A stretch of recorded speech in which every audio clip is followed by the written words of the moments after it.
ஆண்டவரே, நாங்கள் வருத்தப்பட்டு பாரம் சுமக்கிறோம், நீங்கள் எல்லாரும் என்னிடத்தில் வாருங்கள், உங்களுக்கு இளைப்பாறுதல் தருவேன் என்று சொல்லுவீங்க ஆண்டவரே. வீடு கட்டுகிறவன் எவனும் ஆண்டவரே மூளைக்கல்லாகி தலைக்கல்லாகி அவரையே பாரமாக வைத்து ஆண்டவரே நீரே மூளைக்கல்லாகி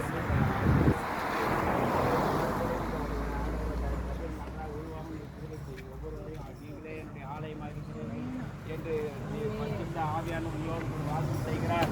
அந்த ஆலயத்தில்